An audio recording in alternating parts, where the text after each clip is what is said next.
الحمد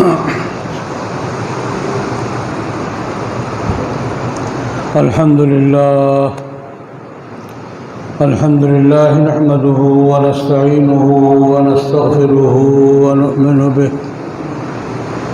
ونؤمن به ونتوكل عليه ونعوذ بالله من شرور أنفسنا ومن سيئات أعمالنا من يهده الله فلا مضل له ومن يضلله فلا هادي له ونشهد أن لا إله إلا الله وحده لا شريك له ونشهد أن سيدنا وسندنا ومولانا محمدا عبده ورسوله أرسله بالحق بشيرا ونذيرا وداعيا إلى الله بإذنه وسراجا منيرا اللهم صل على محمد وعلى آل محمد كما صليت على إبراهيم وعلى آل إبراهيم إنك حميد مجيد اللهم بارك على محمد وعلى آل محمد كما باركت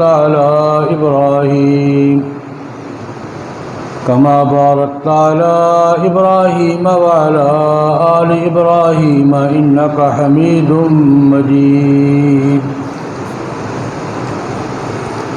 أما بعد فأعوذ بالله من الشيطان الرجيم بسم الله الرحمن الرحيم إن المتقين في جنات وعيون آخذين ما آتاهم ربهم إنهم كانوا قبل ذلك محسنين كانوا قليلا من الليل ما يهجعون وبالأسحار هم يستغفرون وفي أموالهم حق للسائل والمحروم وفي الأرض آيات للموقنين وفي أنفسكم أفلا تبصرون صدق الله العظيم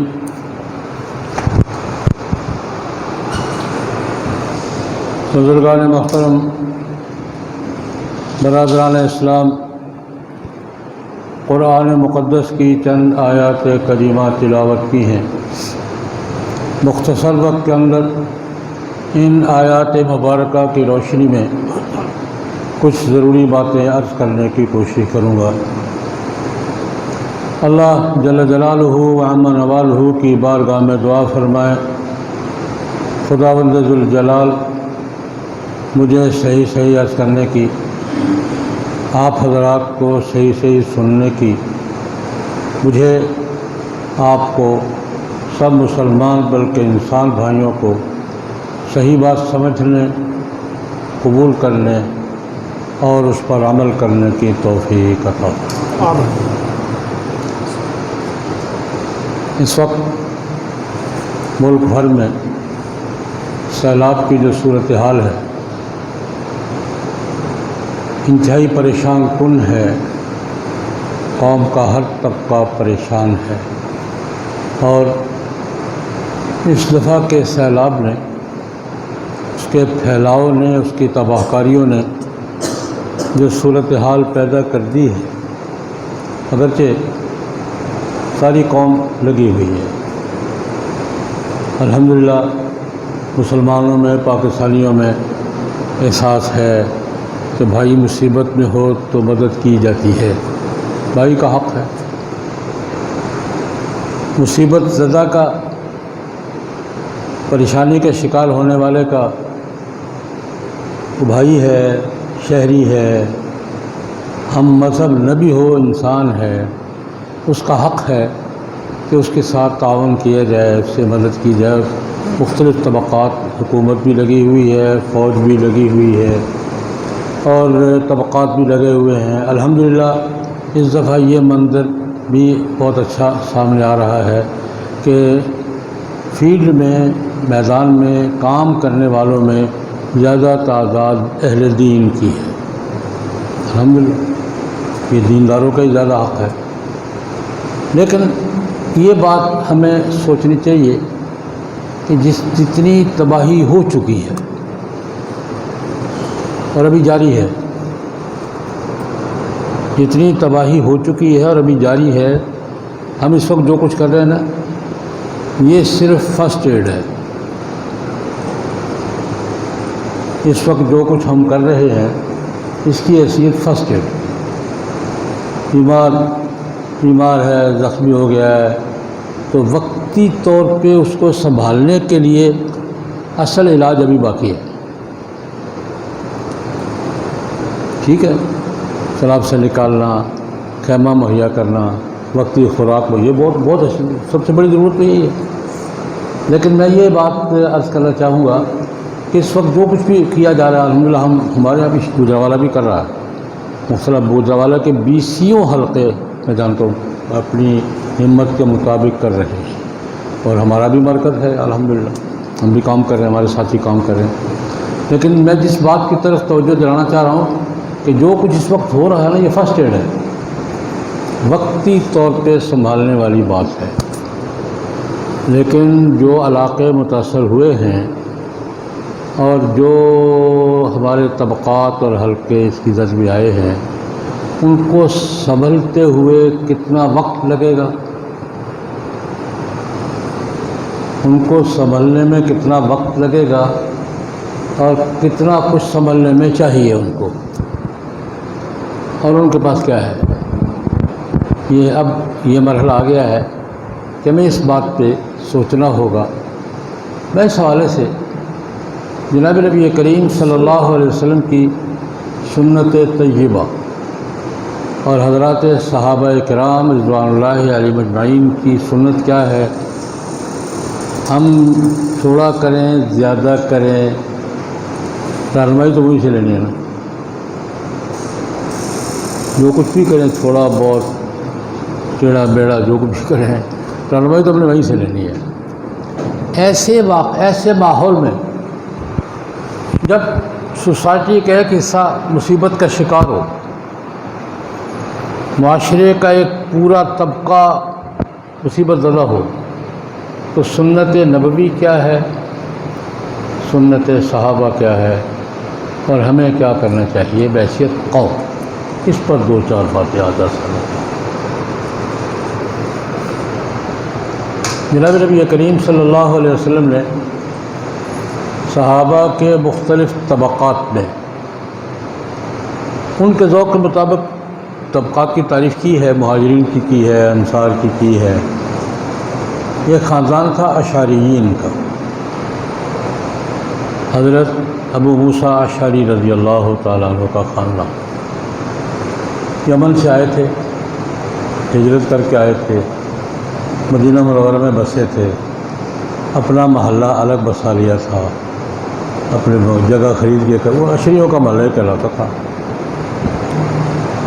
نبی کریم صلی اللہ علیہ وسلم نے ان اشعریین کی مختلف حوالوں سے تعریف کی ہے۔ بعض قبیلوں کے مزاج ہوتا ہے، بعض بہادری میں تیز ہوتے ہیں، بعض خرچے میں تیز ہوتے ہیں، بعض ذہانت میں تیز ہوتے ہیں۔ ساری خوبیاں ہر قبیلے کو نہیں ملتی، نہ ہر بندے کو ملتی ہے، نہ ہر قوم کو ملتی ہے۔ کوئی قوم لڑنے میں تیز ہوگی، کوئی قوم تجارت میں تیز ہوگی، کوئی قوم ذہانت میں تیز ہوگی، کوئی حساب کتاب میں تیز ہوگا، یہ تقسیم کار ہے۔ نبی کریم صلی اللہ علیہ وسلم نے اشعریوں کی تعریف مختلف حوالوں سے کی۔ ایک تو خود ابو موسیٰ اشعری رضی اللہ تعالیٰ عنہ جو اشعریین کے بڑے تھے، ان کو حضور نے کہا حضور بہت اچھا قرآن پڑھتا ہے یار، قاری ہونے کی تعریف، بہت اچھا قاری ہے۔ ان کے اچھا قاری ہونے کی تعریف نبی کریم صلی اللہ علیہ وسلم نے ان لفظوں میں کی، ابو موسیٰ لقد اوتیت مزمارا من مزامیر آل داؤد، تیری گردن میں تو داؤد علیہ السلام کا خاندان کا گلا فٹ ہو گیا، حضرت داؤد علیہ السلام سب سے اچھے آواز والے تھے، لگتا ہے تیری گردن میں داؤد علیہ السلام کے خاندان کا گلا فٹ ہو گیا، بہت اچھا پڑھتا تھا۔ لیکن ایک اور بات کی تعریف بھی کی، علماء اشعری بہت اچھے لوگ ہیں۔ کیوں؟ جب یہ کسی مصیبت کا شکار ہوتے ہیں نا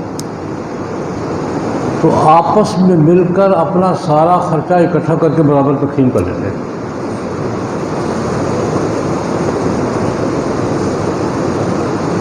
یہ بات حضور نے تعریف کے دائرے میں بیان کی۔ مصیبت آ گئی ہے، کوئی پھنس گئے ہیں کہیں، اب نمٹ نہیں رہی، تو کیا کرتے تھے؟ سارے اشعری اکٹھے بیٹھتے تھے، جو کچھ کسی کے پاس سب لاتے تھے، ٹھیک ہے یار، اور پھر برابر بانٹ لیتے تھے۔ یہ اشعریوں کی تعریف کی نبی کریم صلی اللہ علیہ وسلم نے کہ مصیبت زدہ، دیکھیں ایک بڑی بڑی حکمت کی بات ہے، مصیبت زدہ بھائیوں کی مدد کرنا یہ مستقل بات ہے، لیکن ان کو آپس میں برابر شریک کر لینا یہ بہت بڑی بات ہے۔ یہ تو نبی کریم صلی اللہ علیہ وسلم نے اشعریوں کی تعریف کی کس حوالے سے کہ جب کسی مصیبت کا شکار ہوتے ہیں، کوئی اجتماعی الجھن آتی ہے تو اپنے سارے اموال اکٹھے کر کے برابر تقسیم کر لیتے ہیں اور پھر تھوڑا کرتے ہیں۔ نبی کریم صلی اللہ علیہ وسلم کے ایک صحابی ہیں، بڑے معروف صحابی ہیں، ابو عبیدہ عامر بن الجراح رضی اللہ تعالیٰ عنہ، عشرہ مبشرہ میں سے ہیں، امین هذه الامہ۔ نبی کریم صلی اللہ علیہ وسلم نے ان کو اس امت کے امین کا خطاب دیا ہے۔ صادق امین ہمارے یہاں بات چلتی رہتی ہے نا، تو ان کو امین هذه الامہ۔ ایک لشکر کی کمان کر رہے تھے، بخاری شریف کی روایت ہے، لشکر کی کمان جہاد پہ جا رہے ہیں، لشکر راستہ بھول گیا۔ آج کا زمانہ تو نہیں تھا تو فون کر کے پتہ کر لے کدھر ہے، نہ کوئی گوگل شوگل کوئی شے نہیں تھی۔ سمندر کے کنارے جا رہے ہیں، راستہ بھول گیا۔ اب لشکر راستہ بھول جائے سمندر کے کنارے صحرا میں، پھر کیا حال ہوتا ہے؟ وہ جو کچھ ذاتیرا پاس تھا، اونٹ گھوڑے ذبح کرتے کھاتے، ختم ہو گئے، کھجوریں اشیاء ختم ہو گئی۔ 2 3 4 دن کا خرچہ رہ گیا باقی۔ ابو عبیدہ عامر بن الجراح رضی اللہ تعالیٰ عنہ نے امیر ہونے کا حق استعمال کیا۔ امیر کسے کہتے ہیں؟ سب کو بلایا، جو بھی جس کے پاس جو ہے لے آؤ بھائی، جو کچھ جس کے پاس ہے سب نکالو، کوئی کھجور ہے، کوئی ستو، کوئی دانے، جو کچھ بھی کسی کے جو شو سب اکٹھے کر کے راشن بندی کر دی، کنٹرول کر لیا، سب اپنی تحویل میں لے لیا، تھوڑا راشن روزانہ۔ ابو ہریرہ رضی اللہ عنہ سے شاید انہیں کا ہے، کہتے ہیں کہ ہمیں ایک وقت آیا کہ ایک کھجور روز کی ملتی تھی،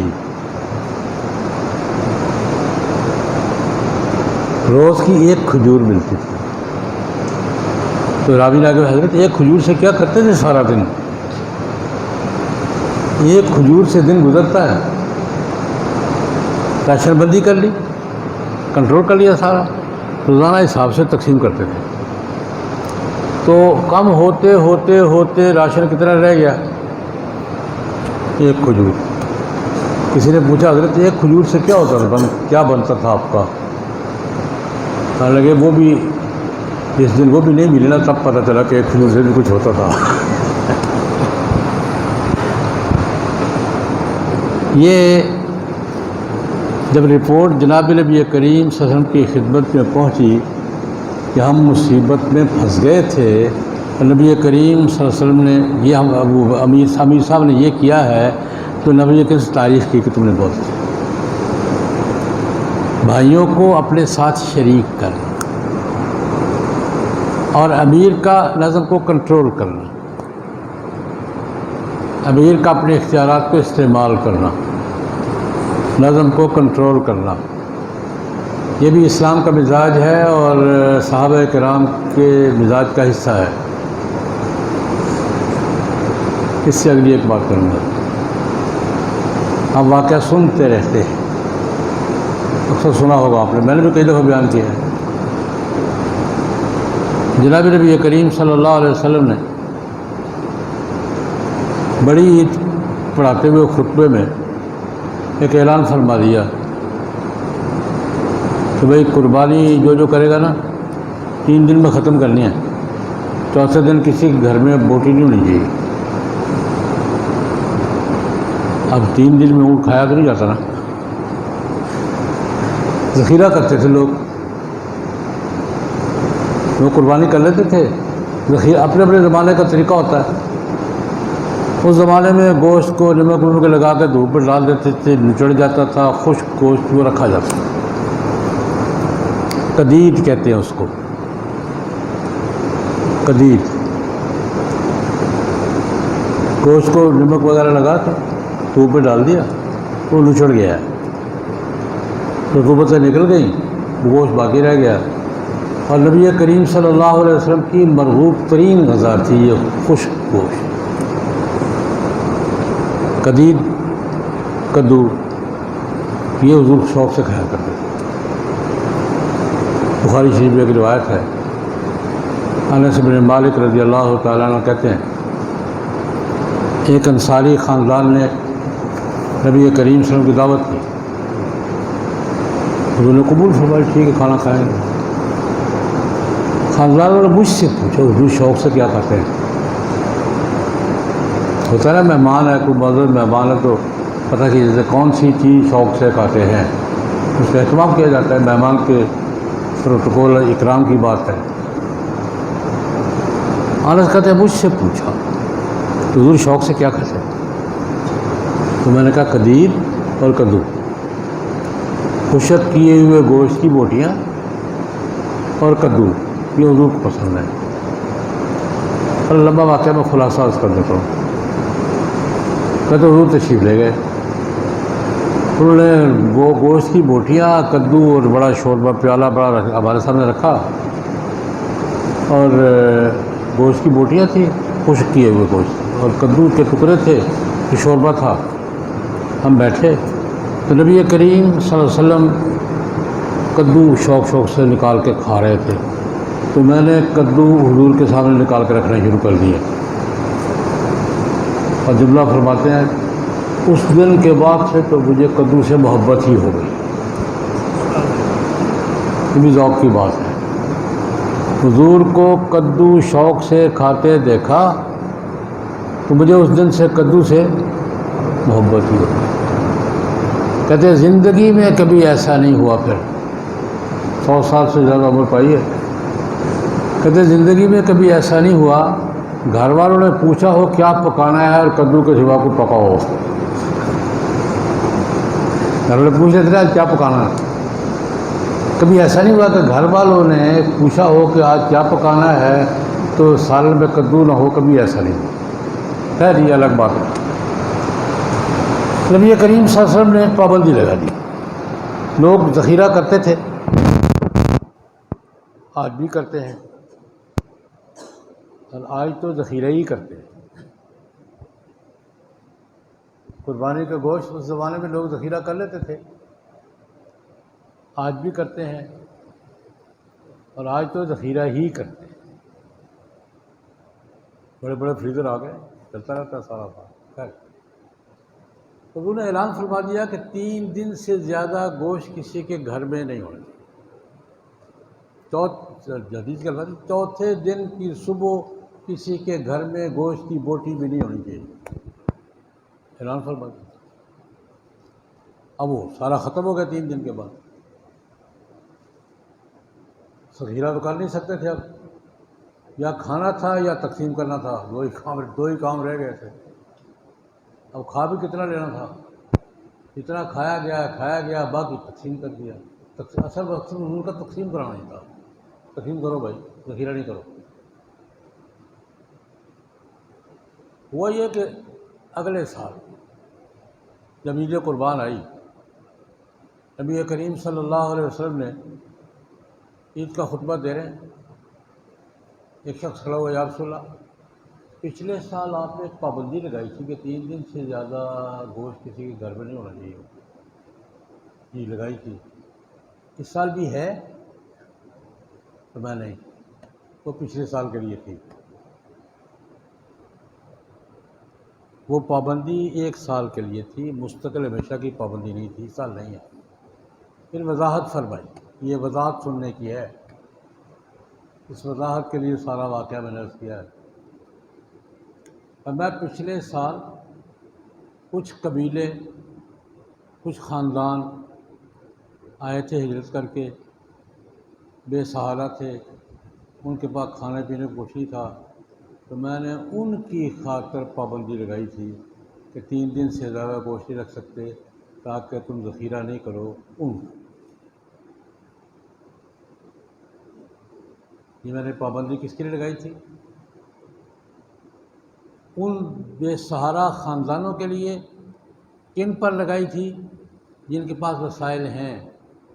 یہاں قانون کی زبان میں بات کریں گے تو بات یہ بنے گی کہ بے سہارا لوگوں کو سنبھالنے کے لیے سہارے والوں پہ پابندیاں لگانا بھی سنت رسول ہے۔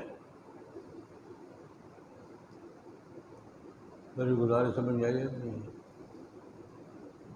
ایک اسلامی ریاست کی ذمہ داری،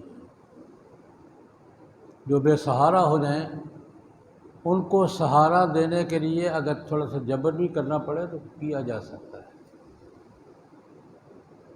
پابندی لگا دی، 3 دن سے زیادہ گوشت کسی گھر میں نہیں ہوگا۔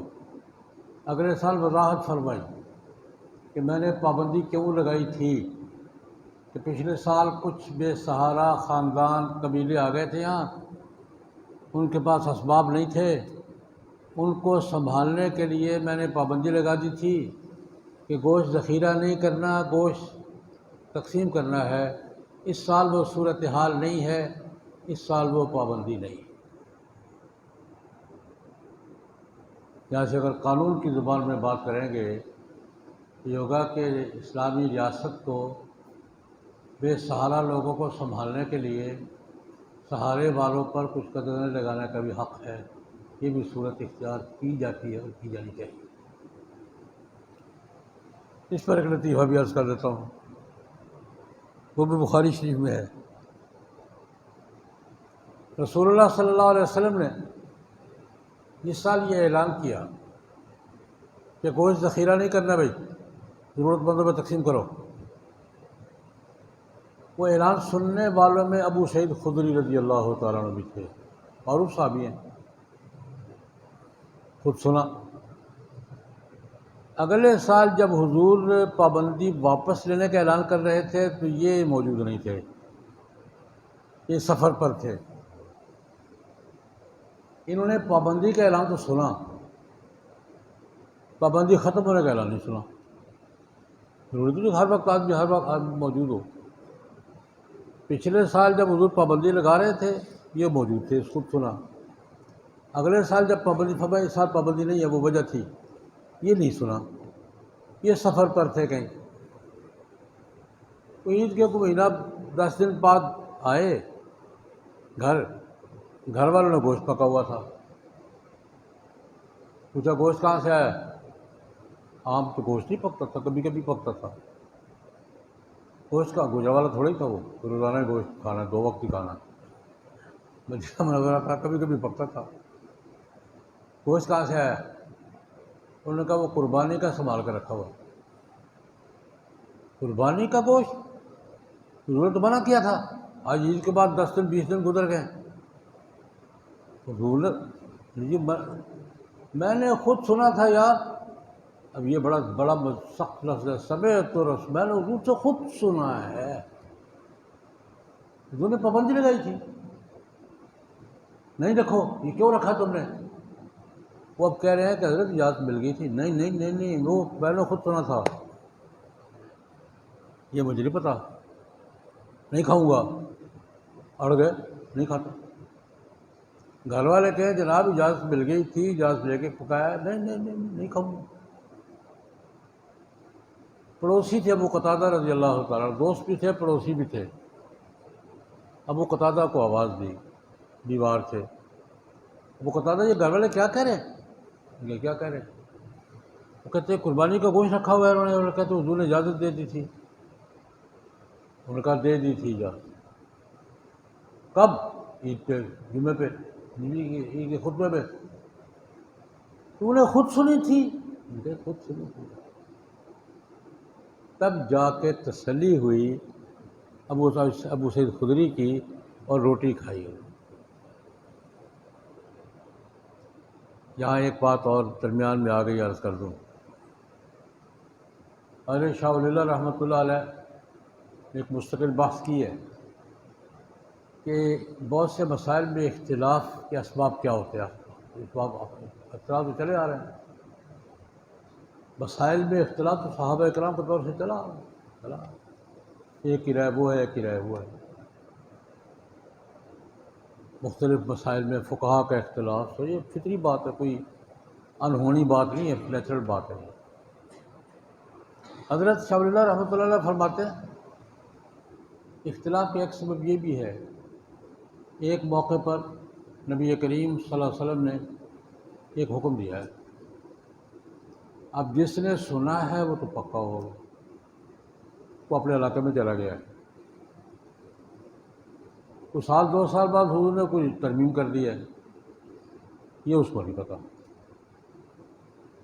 وہ تو گیا یمن چلا گیا، جس نے وہ حکم سنا تھا وہ عراق چلا گیا، یمن چلا گیا، یہ دوسرا حکم اس نے نہیں سنا، اب وہ تو اسی پہ پکا رہے گا، میں نے خود سنائے گا، تو انہوں نے یہ کہا تھا۔ اب سال دو سال بعد جو ترمیم ہوئی ہے اس نے نہیں سنی، اب جنہوں نے سنی ہے وہ اس پہ پکے ہو گئے۔ ایک سبب مسائل میں اختلاف کا یہ بھی، اس لیے اصول یہ بتاتے ہیں صحابہ کرام کے دور میں جو اختلاف ہو کسی مسئلے پر، اس میں جو مسئلہ سمجھ میں آئے عمل اس پہ کرنا چاہیے، دوسری طرف فتویٰ نہیں لگانا چاہیے۔ جو سمجھ میں آ گیا ہے نا ٹھیک، عمل اسی پہ کریں، عمل اسی پر کریں جو سمجھ میں آیا ہے، دوسری طرف گولہ باری نہیں کریں۔ یہ دیکھیں گولا پھینک کس پہ رہا ہوں،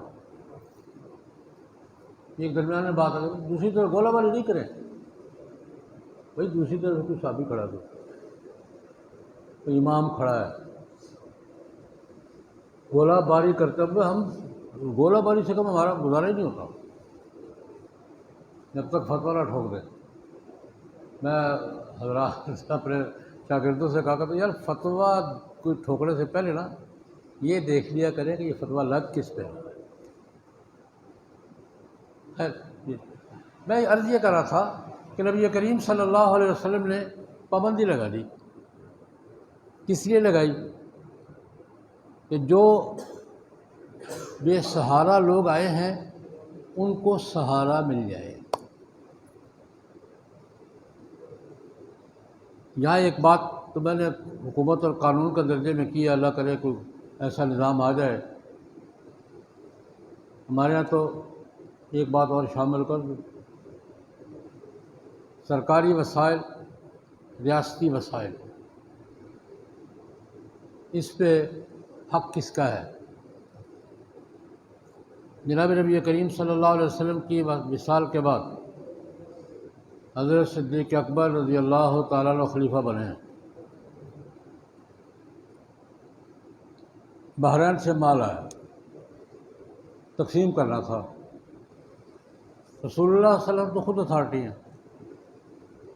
پیغمبر تو خود اتھارٹی ہوتا ہے، خود قانون ہوتا ہے، دنیاوی نظام میں بادشاہ قانون ہوتا ہے، اتھارٹی ہوتا ہے، جو کہہ دے۔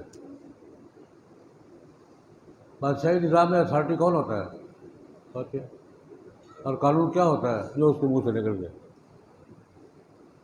لیکن مذہب میں، دین میں اتھارٹی کون ہے؟ پیغمبر، اور جو پیغمبر کی زبان سے نکلا قانون ہے وہ خود اتھارٹی ہے، کوئی مسئلہ نہیں تھا، جیسے تقسیم فرما دیا فرما دیا۔ اب کوئی پیغمبر تو نہیں ہے نا، اب ضرورت پیش آئی کہ تقسیم کیسے کرنا ہے، بہت زیادہ مال آیا ہے، تقسیم کرنا ہے۔ مشورہ بیٹھی، ہمارے سب سے بڑے دو بزرگوں میں اختلاف ہو گیا۔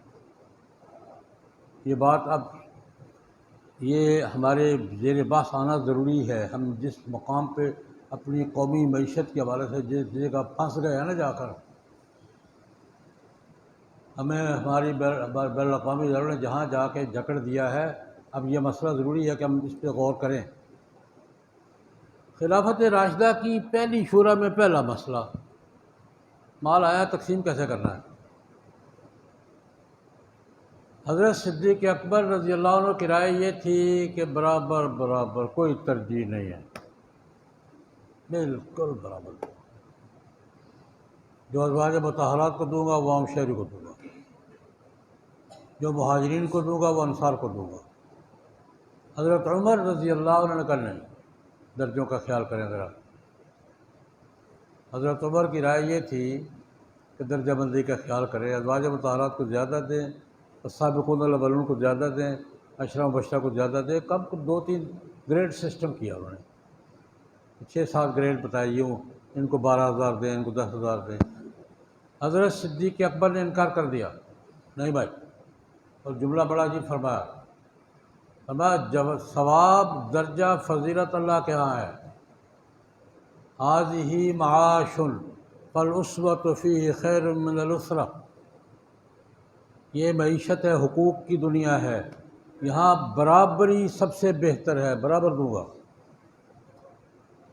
یہ معیشت ہے، یہ حقوق کی دنیا ہے۔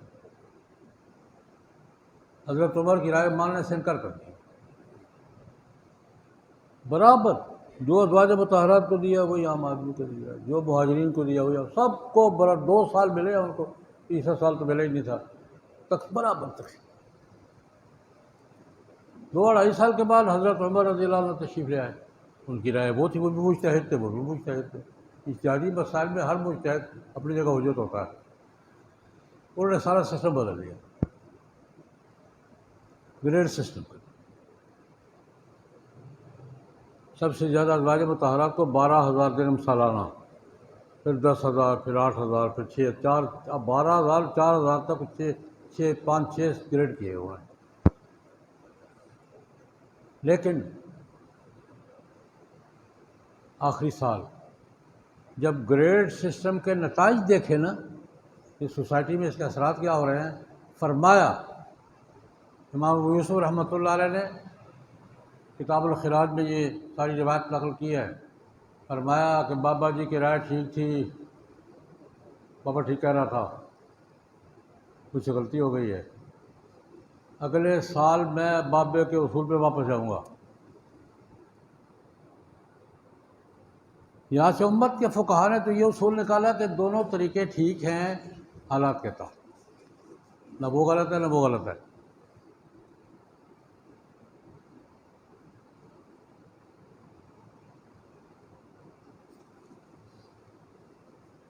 بات سمجھ آ رہی ہے؟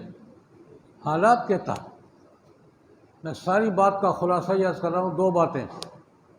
ایک تو یہ کہ جو ہمارے سیلاب سے متاثرین ہیں ان کی امداد اور بحالی کے لیے، امداد تو وقتی چیز ہوتی ہے، تو فرسٹ ایڈ ہوتا ہے، بحالی کے لیے ہمیں قومی سطح پہ پالیسی اختیار کرنی ہوگی، اور وہ ان پر احسان کر کے نہیں، ان کا حق سمجھ کے۔ یہ تو وقتی طور پہ 2 مہینے 6 مہینے میں مدد ہوگی، بیچارے وقتی طور پہ سمجھ جائیں گے، ان کو بحال کون کرے گا؟ ہماری قومی ذمہ داری ہے۔ اور دوسری بات کہ ہم اپنی حماقتوں سے اور بین الاقوامی اداروں کی مداخلت سے، معیشت کے حوالے سے جس جال میں پھنسے ہوئے ہیں، اس جال میں پوری قومی معیشت پر نظر ثانی کے سوا کوئی راستہ نہیں ہے۔ ہمیں اپنی قومی معیشت کی تقسیم کے اصولوں پر نظر ثانی کرنا ہوگی، اور یہ بات میں نہیں کہہ رہا ہوں، قائد اعظم محمد علی جناح رحمۃ اللہ علیہ نے اسٹیٹ بینک کے افتتاح کرتے ہوئے یہی بات کہی تھی جو میں نے کہی ہے، ریکارڈ پر ہے۔ انہوں نے کہا تھا کہ ہم پاکستان کے معاشی نظام کو مغرب کے اصولوں پر نہیں، اسلام کے اصولوں پر استوار کریں گے۔ یہ کیا کہ بابا تو فوت ہو گیا، ہم ابھی تک مغرب کے اصولوں پر ہیں، اسی کی سزا بھگت رہے ہیں۔ بھگت رہے نہیں بھگت رہے، مغرب کے معاشی اصولوں پر چل کر اور ان کے شکنجے میں پھنس کر ہم بھگت رہے کہ نہیں بھگت رہے؟ ہمیں اسلامی اصول میں واپس جانا ہوگا، توبہ کرنی ہوگی، استغفار کرنا ہوگا، اور چلو مولوی کی بات سمجھ میں نہیں آتی، قائد اعظم کی بات سمجھ کر ہی ہمیں اسلامی اصولوں کی طرف واپسی کا راستہ اختیار کرنا ہوگا۔ اللہ تبارک و تعالیٰ ہمیں توفیق عطا فرمائے۔ یہ بل بجلی کے سارا ملک پریشان ہے، پورا شہر پریشان ہے۔ اس پر ایک بات تو یہ، اب پہلے ہوتا ہے میں ذرا تفصیل سے بات کرتا، اس پر اگلے دن میں انشاءاللہ بات کروں گا۔ اللہ حافظ۔